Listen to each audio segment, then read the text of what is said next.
everyone. Welcome to the Founders Foyer with me, Aishwarya. This foyer is full of hallway conversations, the space where creators, founders, and builders can look for all the foundational concepts and support to grow their ideas into products.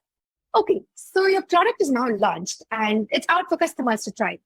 Do you know it's awesome? But do you know whether they know it? How do you ensure your potential customers understand the value that you're giving? Or do they even care? Often we hear about people telling us, hey, did you look at your go-to-market strategy? But let's put a halt over there. Before all of that, what should you know to ensure that your target buyers know your secret sauce? Here's someone, in fact, the only one, who can probably teach us all the lessons on how to position a product. Joining me today is April Dunford. She's the author of the best-selling book on tech product positioning, Obviously Awesome.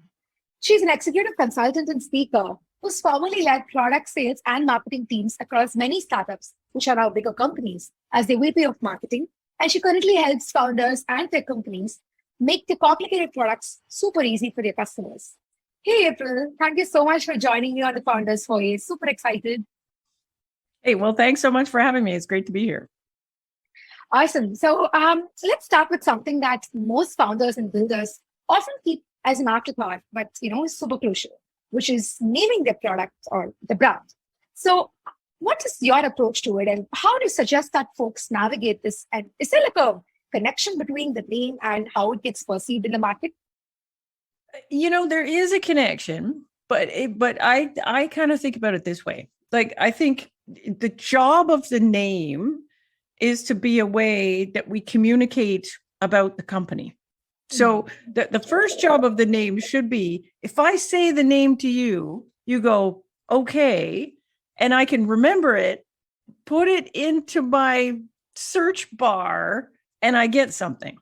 So job one is to at least be that. And so I think that eliminates a lot of names. Like, I think it eliminates names that are difficult to spell. It eliminates names that aren't spelled the way they sound. I think there's also the reality that what your product is all about, particularly if you're a startup, could change in the future. And so I think it's better to have a name that, it doesn't have to do the job of positioning your company. It's just a representation or a word that represents it. So it doesn't actually have to be anything. Like, it can be Yahoo or Google, and that's fine. And those are good names. I know how to spell them. Totally. I can find them, these are good names. I think we shouldn't get too worried about having the name represent our beliefs or the value of the company or the value we could deliver to customers or what kind of customers we're going after, because later that might change.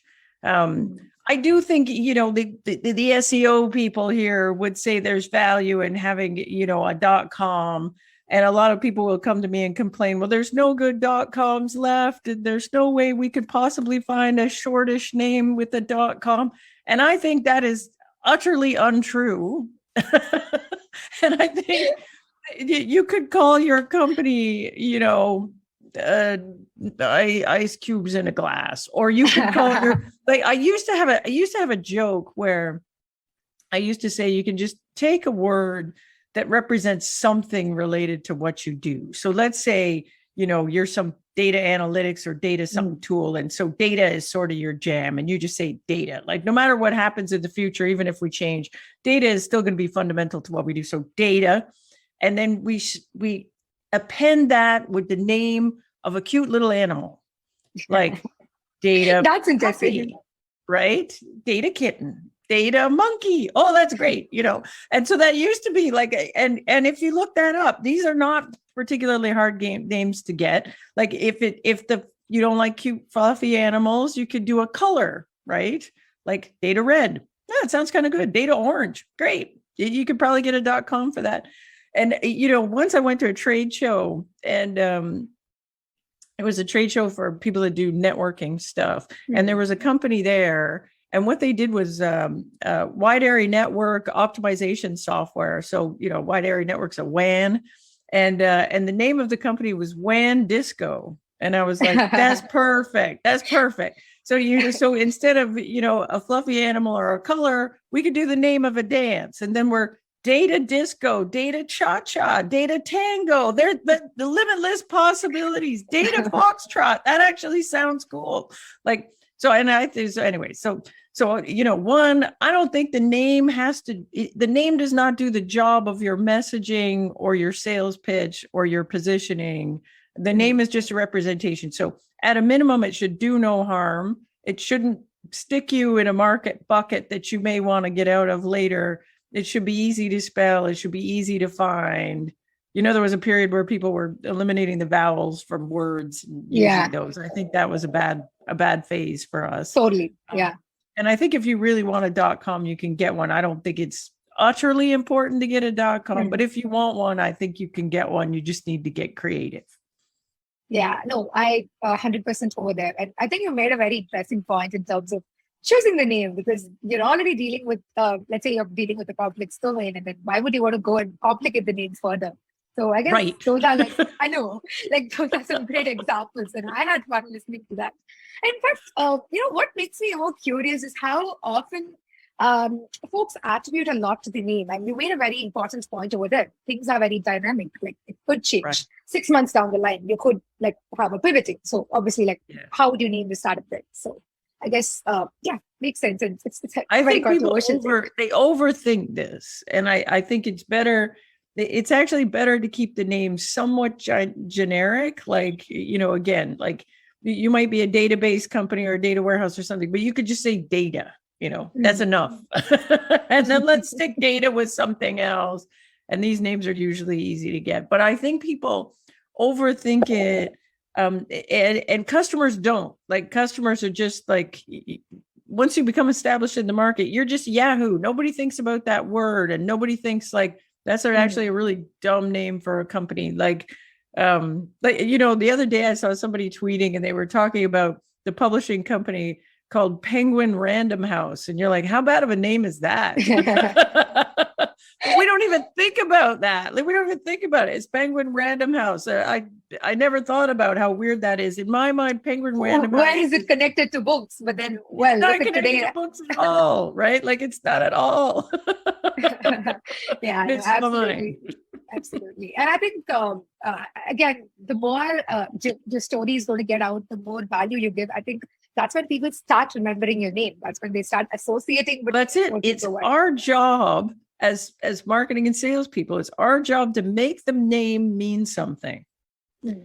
And it doesn't matter where you start or what the name is. We're still going to have to make that name mean what we want it to mean.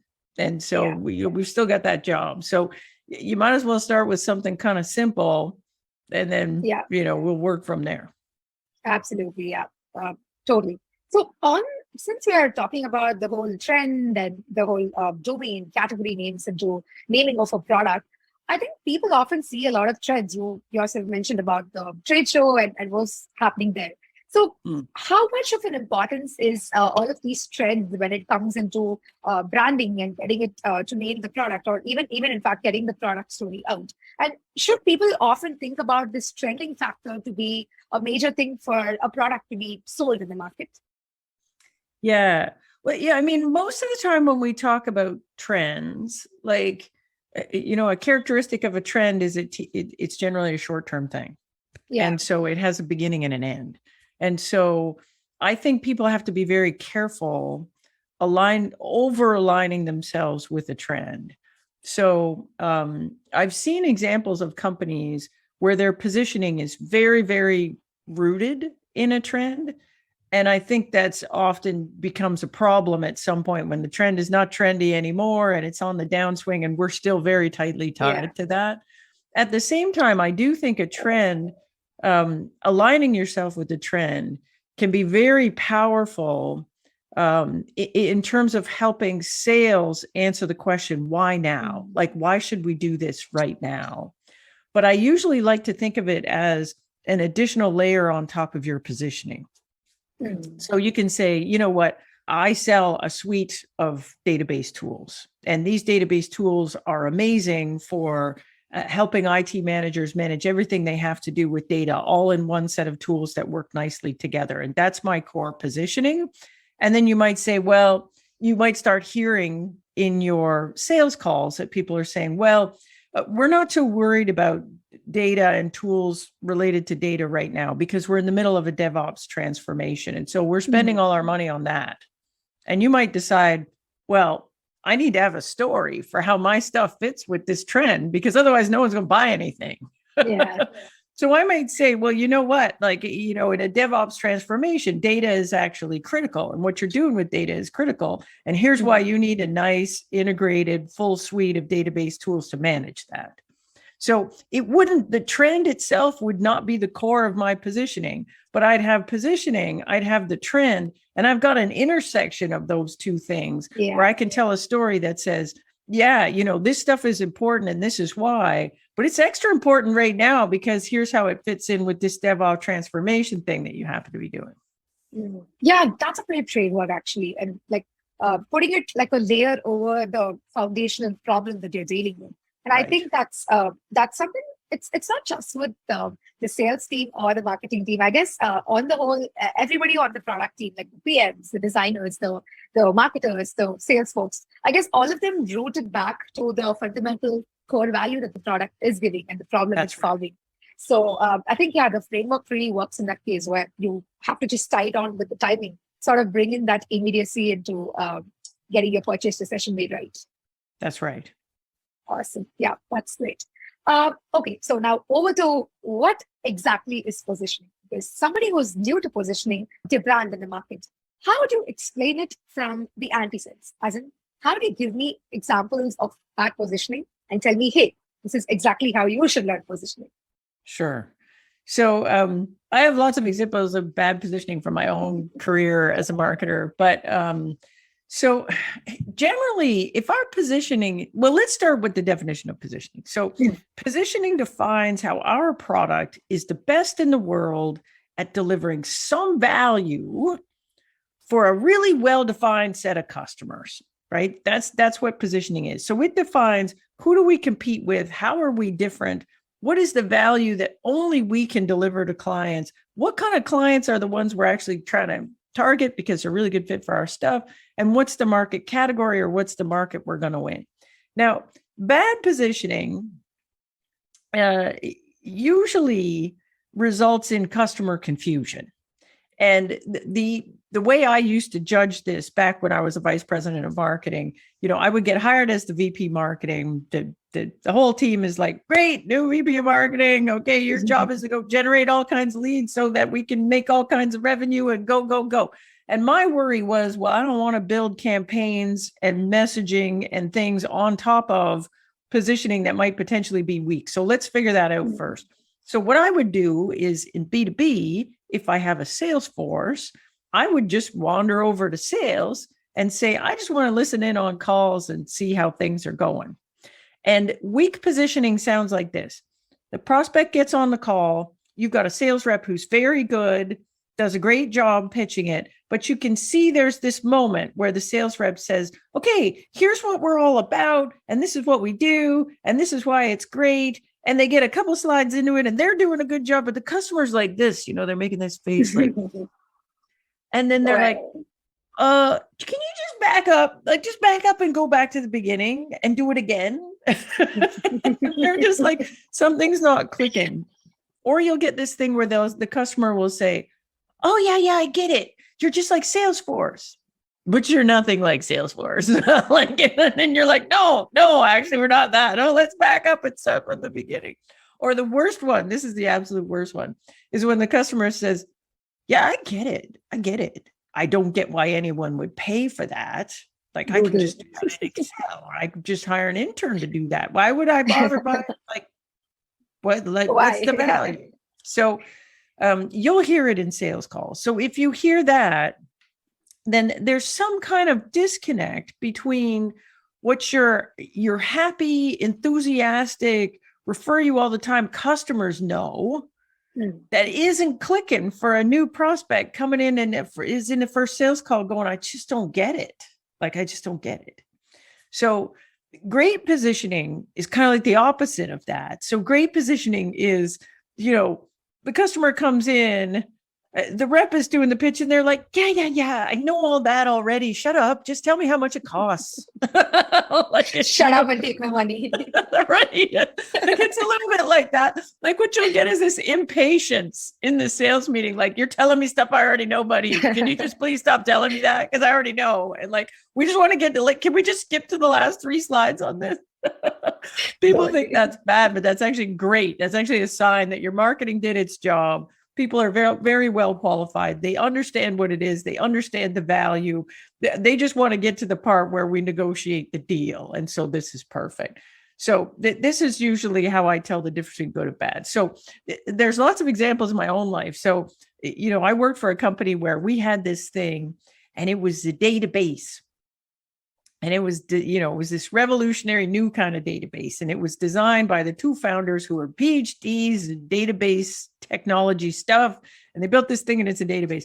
But every time we pitched this thing to people, like, we would pitch it and they'd be like, we already got a database, man. Like we got Oracle. It's fine. We're not married to it, but we don't want to have 2 databases. So everybody here is certified on Oracle, so like go away.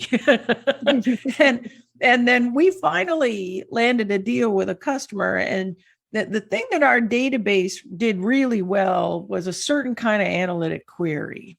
And so if you think about it, databases do all kinds of stuff. Like, they do, you might use a database to do some analysis or analytic stuff, but a lot of what you're doing in databases is transactional queries, transactional workloads. So we were a database, but we were only good at like one little narrow thing that you might use a database for. So we ended up repositioning it as a data warehouse. And this was the early days of warehousing, and there weren't a lot of pre-built warehouses on the market. People knew what a data warehouse was, but a lot of people were building their own.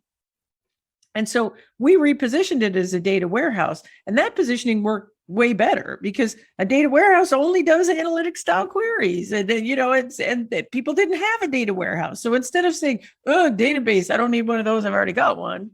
We could come in at this starting point where people are like, oh, it's a warehouse. I kind of get what it is. Okay, well, tell me more about that. And so that's usually what the difference between bad positioning and good positioning looks like. Wow, that was like awesome. I think now we've sort of got a way to measure. Often people ask, hey, what is the metric that you measure conversations with? Or how do you measure your leads coming? I guess I want to use impatience as one technique right now. Like, how impatient does somebody get on a sales call is an absolute bang on metric to probably start noticing them now. So like, awesome. I really wish there was a metric. People ask me that. They're like, how do we measure if it's not working? Or how do we measure if it's working? The problem is, it's so insidious. Like, if it's bad positioning, it's going to kill you across the whole funnel. Like, it kills you at the front end of the funnel because people are like, why would I fill out your form? I don't know what this thing is, right? Or worse, they do fill it out thinking it's something it's not. And then they get halfway through and they're like, what? This is not what I know, So you get weak performance on marketing stuff. Like, you're having a really hard time generating leads. You're having a really hard time getting leads past the MQL threshold. And then even when you get into the sales meeting, you have lots of people drop out because they can't figure it out, or they thought it was something it wasn't. And then they figured out and they're like, oh, I don't want that thing. Sometimes what you'll get is your sales team is actually quite good at selling people that shouldn't buy. So the customers get all the returns, and then they get to the end, and then they get using it, and they're like, "What the? This isn't what we want." And then they churn out. So you look across, and your metrics are bad all the way around, and it comes across as this general feeling of, why is everything so hard? Right? Everything is hard, and then when you fix it, like the only thing you can compare it to is what it was like before. So, if your positioning is getting better, all of your metrics should be going in a better direction. Yeah. But really, it comes across as this feeling like, oh, suddenly everything feels like rolling down a hill. Well, suddenly it's not that hard to get people to sign up for my stuff. It's not that hard to get a pipeline going. Once the folks get into the sales thing, it doesn't take me 3 meetings anymore to get the light to come on where everybody says, oh yeah, now we know what it is. So, you close better, you get way less churn and all the rest of it. but it's not just one metric because it's kind of getting you across all your metrics. Yeah, that makes sense. Yeah, that makes sense. And I think when it works, it's like magic. It's like, oh, it It worked. feels But, like magic. yeah. And when it goes wrong, you're like, wait, I think every little step is going wrong over here. Right. So, and that's just it, unfortunately, that's the reality. And you don't want to say, well, you know it when it's bad and you know it when it's good, but you kind of do know it. But like, in my opinion, if you have a thought that your positioning might be bad, there's absolutely no harm in checking in on it. So if you don't know, I think it's a good idea to get a cross-functional team together and let's just work through it. And maybe we work through it and we get to the end and we're like, nope, the positioning's fine. We just suck at marketing. Or, the positioning's fine. We just have terrible salespeople. Or, the positioning's fine, but it's something, positioning's fine, but we have a very undifferentiated product. What are we going to do about that? So it could be lots of other reasons that the company isn't successful. In my opinion, it's a good thing to check in on it and let's just see. There's no harm in just checking in on it. So my work is all about building a methodology to do that. Because where I struggled when I was a VP marketing is if we wanted to check in on the positioning, we didn't have a methodology to say, okay, step 1, 2, 3, 4, this is how we're going to do it. And so I wrote a book on this, but it's designed to be used by teams that want to get a little team together, get the gang together, and let's just look at it, walk through some things. And did we get what we thought we were going to get to? Then sometimes we check in on it and we find out, ooh, actually, where we got to here is quite different than what we had. And maybe we need to do an adjustment. Right. Yeah. No, I think that was exactly where I was getting at as one of my next questions, which is like, how do you get started with, what's a framework? I know you wrote a whole book on it. So if you had to like summarize it in terms of, hey, like these are 3 steps, at least the basic steps that somebody can start with, especially, new founders who are just trying to get into the market. How would you tell them to do it? Yeah. So here's the way I think about it. So when I was early in my career and I was trying to figure this stuff out, I was very frustrated by the fact that there didn't seem to be an accepted methodology for positioning. Like people just seemed to be kind of gut feeling this stuff. And I hated all that gut feel stuff in marketing. I was like, we should have a process. Like, why does it not work? And so I reasoned it out like this. I said, well, look, we should be able to take positioning and break it into its component pieces and then solve for the component pieces and put it together. And so breaking positioning into pieces wasn't hard because we kind of agree on what those pieces are. So it's like the first one is competitive alternatives. Like if we didn't exist, what would a customer do to solve the problem? Like this is the first thing, competition. Second one is capabilities. Like what capabilities do you have that the competition does not? So differentiated or unique capabilities. And then we have differentiated value. People don't actually buy your stuff for features. They buy what the features can enable for their business. So we need to understand differentiated value. And then it's target customers. We're not selling to everybody. We're selling to a section of the market that's a really good fit for our stuff. And then the last one's market category. Are we a database or a data warehouse? What's the context we're going to position this thing in? So those are the 5 things, easy. The trick, though, is when you think about those 5 things, they all have a relationship to each other. And so this is kind of a fundamental thing to recognize. So if I think about what is my differentiated value, like where does that come from? And so if we think about tech companies, our differentiated value really comes from our differentiated capabilities. It doesn't come from anywhere else. We don't get to just make it up. It comes from our differentiated capabilities. So I have differentiated capabilities, but then you think, well, but my capabilities are only differentiated when I compare them to an alternative. So those 3 things are really tied. I can't figure them out independently. And then I think about, well, who are my best fit customers? By definition, my best fit customers, these are customers that really care a lot about the value that only I can deliver. So I can't figure out best fit customers without knowing value. These things are connected. And then market category is a little bit like context setting, but it's basically the context I position a product in such that this value is kind of obvious to these people. Everything relates to everything else. And so for a long time, I wasn't sure, like I have 5 pieces. They all relate to each other. There isn't an obvious starting point. So how do we actually figure this out? And it's a long story how I got there. But the short version is that I got really into Clayton Christensen and reading Clayton Christensen's work and jobs theory and jobs to be done. And where I eventually landed on this was we actually have to start with competitive alternatives. Like we can't do positioning until we know what are we Yeah. positioning against, like in the minds of customers. And the trick on this is, so the first step is what are we positioning against? But we need to understand the full set of alternatives. And often those alternatives are things that don't look anything like us, right? Like the alternative might be, I'll just do this in a spreadsheet, or Yeah. I'll just put it in a Word doc. It's just a manual process. I'll hire an intern to do it. So I need to beat all that. And in B2B, we lose 40% of our deals to no decision, which means we lost to the intern, we lost to the spreadsheet. So we got to beat that. We also have to beat anything that lands on a short list if a customer gets into a proper purchase process. So I need to understand that first. What do I got to beat in order to win a deal? Then I can say, all right, what have I got that they don't have? And that's my big list of differentiated capabilities. Fill a whiteboard with a big list of stuff we have that the alternatives don't. And then we can map those capabilities to value. And so for each of those capabilities, I can go down the list and say, okay, we have this advanced data, whatever thing. So what?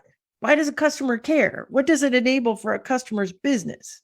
And then if I go down that list, you'll see what happens is this stuff will theme out into 2 or 3 value themes or value buckets where you're like, look, we can deliver this value for your business. No one else can. These are the features that enable that value. And then we have this one, here's the features, this one, here's the features. We get that down to 2 or 3. It's a bottoms up way of figuring out your differentiated value propositions. So once I got that, then I can say, look, I could go sell this thing to anybody that needs a product like mine, but not everybody cares the same. So what are the characteristics of a target customer that make them a really good fit because they really care a lot about the value that only I can deliver? That's my definition of a best fit customer. And then the last one's market category, where you're basically going, look, I got this value, trying to communicate it to these people. Am I a database or a data warehouse? Am I email or am I chat? And that's how we assess that. So in a nutshell, that's how I think we do it. Yeah. I think That's this is how I do great. it. Yeah, no, I think this is great because to me, it's really sounds like like a treasure hunt game. You solve each portion at a time, and you're like, okay, wait, let me go back to the first one. Okay, I think that's connected to the next. Okay, the next, and this seems to be connected to the first two.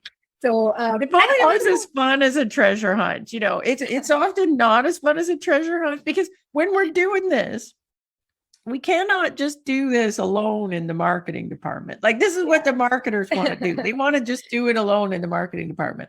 But the problem is if we do it alone in the marketing department, there's a bunch of things wrong with that. One, I'm not getting the perspective from my salespeople. And the salespeople know a lot about what's happening and how customers buy that marketing maybe doesn't know. And so that's a problem. The other thing is if we just cook it up in the marketing department and then throw it over to the sales team, they often disagree with us and won't accept it. And so then you get this problem where you have inconsistent positioning. Same thing goes with the product side of the house. The product people understand differentiation better than anyone else in the organization. If they're not involved, they often won't agree with what we've come up with. So if we're going to do this, it needs to be a cross-functional effort. We need to get marketing, sales, product, the executive team, whoever, all together in a room. And then we need to work through this process. And sometimes that is very contentious. It's not like a joyful product, treasure hunt. Sometimes it's a little bit of a fight. Very heated treasure hunt. Right. But the trick is what we really need in order to execute on a position once we've got it. We need to have agreement and alignment across the team so that we're all, rowing in the same direction. Yeah, no, I think each department, like you said, or each person who works across those cross-functional teams, bring in a unique understanding of the product. Like a product manager sort of gets a very different perspective of the product versus a salesperson or a support person who's more customer-facing on this side of things. And honestly, I think it's more of a, are you looking for a good team exercise? I guess it's the positioning. Just get on a room, all of you sit and talk about it. And that's like one way that you get your team aligned on a certain aspect. So I guess very honestly, this framework can definitely go as a good team building exercise in my opinion, because it does good for both teams and the product on the whole. Yeah, it might not be super fun, but you're going to get something good at the end. One thing you don't want to do, because I made this mistake early. So one of the mistakes I made early was I understood the idea and the value of getting the team together, but you can't bring the team together to do this thing without a methodology to work people through. Because if you don't, what happens is you get everybody together, and invariably someone will just say, well, look. Why does everyone love our stuff? Let's just talk about that. And then that's just a battle of opinions, right? And who never wins the battle of opinions? Marketing. Like we never win that battle. And it becomes a battle usually the battle is between the founder and sales. The founder will say, well, we built it for this. And sales will say, yeah, but I can't sell that. We sell it this way. This is how we do it. Yeah. Right. And then product and marketing is on the edge going, yeah, but what about, and then you end up with something, but it's, it's not based on anything. So where my stuff gives you is it gives you a way to kind of start with something that feels like the truth, right? Which is, what are we replacing and who else ends up on a short list? I mean, that kind of is what it is. And sales knows a lot about that. They're talking to customers every day. So we're kind of putting a flag here. It's something that we can't argue. And then we build up to value. And that actually takes a lot of the opinions out of it. And we end up getting something that's a lot better, in my opinion. Yeah. Well, I'm going to dig into two specific concepts that we were just talking about. I think one definitely that I would agree on with you is the whole the competitor analysis, and in terms of who are your actual competitors. So these are not just brands. And I really like the way you say them as alternatives, because like you said, a spreadsheet can be an alternative to an entire CRM on the whole. Like it's a huge product, but well, there are teams that can do it with the spreadsheet. So that is one thing that I wanted to talk to you about. How do you help folks develop that mindset to actually think about, go to the very root and say, oh, you know what? These are actually my competitors and these are actually alternatives to what I'm providing as a part of the product. So is there like a sort of stimulating mindset or an exercise that you would suggest in terms of getting to it? Well, so here's the problem. Most of the companies I've worked with, and I've done these workshops, like I've maybe done 200 of these things now. So I see the patterns. And so one thing you get is, first of all, if you ask sales that question, just straight out, who do we compete with? They will give you the companies that they lose to. So it'll be direct competitors and only the ones that they lose, where they lose. And they'll say, it's Oracle. And we lose to Oracle, it's just Oracle. They will never consider no decision to be competition. Yeah. Because they don't think that way. So they will never bring up the spreadsheet or the intern or whatever. That's not competition in the minds of your salespeople. So that's the first thing. Second thing is your product team is thinking about competition in a different time frame.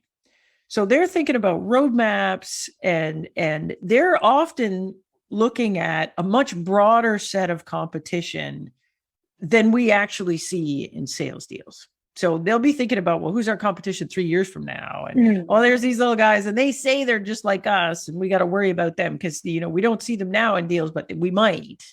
And so usually if you ask the product team, they'll give you this giant list of I feel like that. Huge, right? And here's the reality. And it's good for your product team to be watching that big list of competitors because they're thinking about the future of the product. But for positioning work, I don't have to worry about positioning against a competitor that my customer knows nothing about. If the competitor doesn't land on a short list, I don't have to position against them.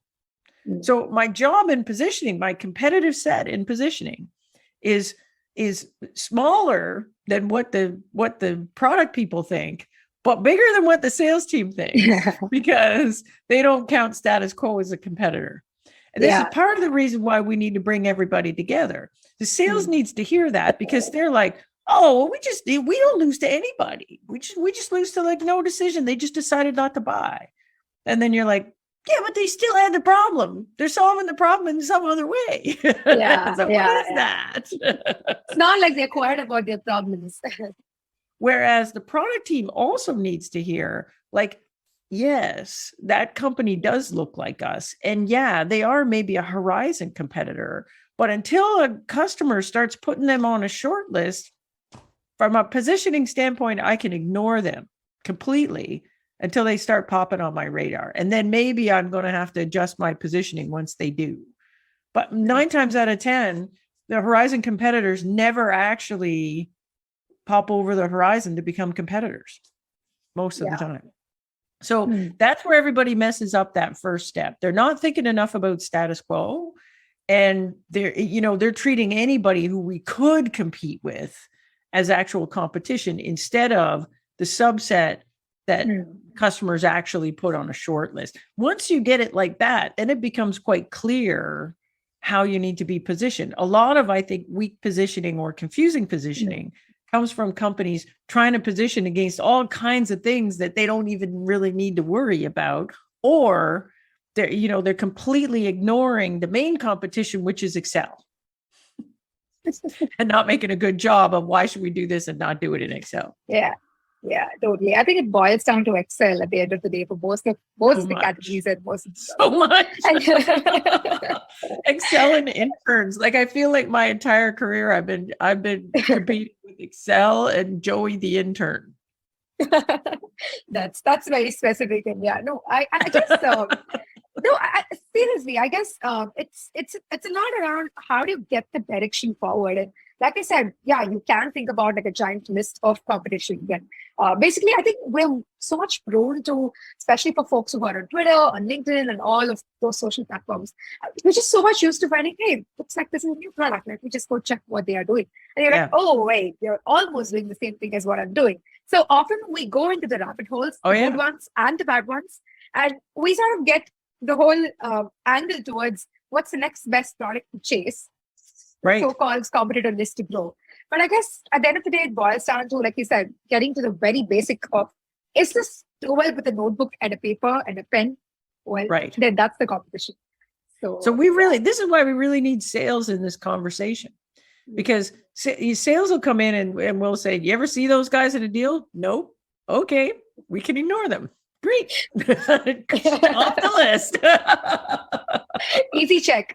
We can have this conversation where you're like, what percentage of deals are we actually displacing Excel? And, and sometimes the answer is incredible, right? It's like 100% of the deals we're replacing Excel. It's like, oh, well, we better make sure whatever positioning we come up with. Like I about once a week, I'll get a startup that comes to me and they'll say, our big differentiator is ease of use, because you can do clickety click click, but our competitors have terrible user experience and all this stuff, and they're really this old stuff. And if you look at the competitor, we're just way easier to use. But then you dig into it a little bit and you're like, well, do you ever lose to one of these competitors? And they'll be like, no, we never lose really to another company. We just lose when the company does no decision. Oh, well, if they're doing no decision, then what are they doing? Oh, well, they're using the intern or they're doing Excel. And you're like, you can't beat Excel on ease of use if people are hardcore Excel users. Like, you're certainly not going to beat the intern on ease of use. The intern is the easiest possible thing. Just tell somebody else to do it. Yeah, yeah. So, and then once you get your head around that, then you can say, well, what's the intern bad at? Well, the intern quits on you. You got to train the intern. There's all kinds of stuff the intern doesn't know how to do. Like the intern, doesn't have a memory of the profile of your customer. Like there's all this stuff the intern can't do.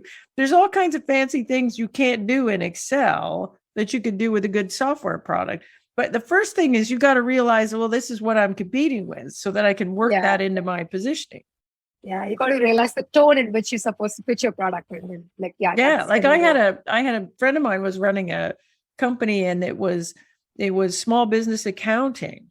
And that's really what they were, is a micro business accounting solution. And their big competition was, putting paper receipts in a box. It's really that complicated. It's a good realization that they had. They weren't replacing any accounting. Look, nobody was looking at any other accounting systems. It's like, it was too hard, too complicated, too expensive. Yeah, well, you had the answer so obvious. So, yeah, Right. totally. Yeah, great. I guess, yeah, the other direction that we were talking about is so much of what we were discussing is how we bring in a lot of these team aligned together to understand how to position the product. But let's Right. say most founders start today in terms of marketing their own brands, talking about their own brands, especially when they are the first ones to start the company and then they slowly start to grow their team. So if we are to branch out and say like, hey, these are like the first steps that you can start for having a good story around your brand and a good positioning for your product, how would they have to deal with it? I think that, and again, my background is very business to business. And so if this is consumer, I don't know, like, I think consumer is a totally different thing. And Different. I think branding is very important in consumer. And I don't know how people do that because that is not where I play. But if it's B2B and you're selling to businesses, the key to becoming known in a space is to really segment the market. Like, and so you're a small company, you have limited resources, you have limited budgets, limited people. If you're trying to make a name for yourself, the best way to do that is to get really tight on who can I sell to right now and how do I get in front of them, just them. So I don't actually want to go really broad. I don't want to try to market to everybody because that's expensive. You'll never do it. You don't have the budget. But if you can get very narrow and focus just on the people that are an extraordinarily good fit for you right now, you're going to have a lot more success. So I'll give you an example. I worked for a company and we sold a software package for business analysts. And these business analysts were managing software projects internally. And so we were like a project management tool for internal software projects. That was the thing we did.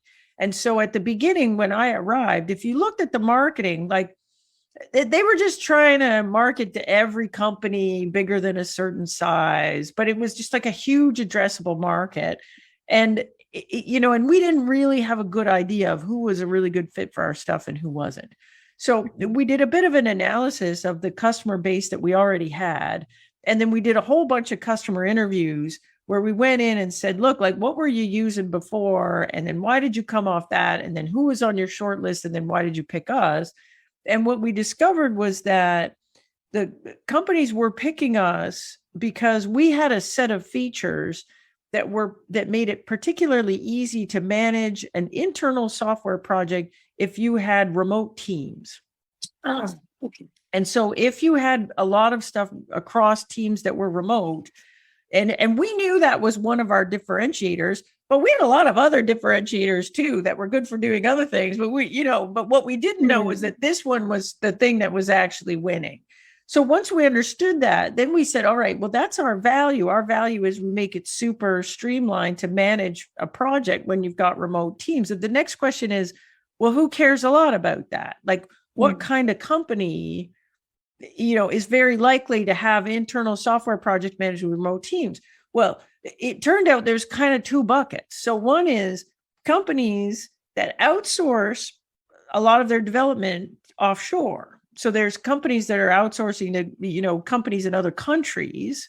So if you did a lot of outsourcing, then you had, by definition, you were managing remote teams. The second one was companies that were very acquisitive. So they were doing a lot of acquisitions. And as part of that acquisition, they would have dev teams all over the world and they didn't want to move those people. So they would keep them there. So now I'm doing that. So now I've got, you're doing acquisitions or you're outsourcing. Well, now I can think about ways to get in front of those people. So for example, at the time, now this was like 10, 15 years ago, there was a magazine called Outsourcers Weekly. And all my clients that did outsourcing were subscribing to this Outsourcers Weekly.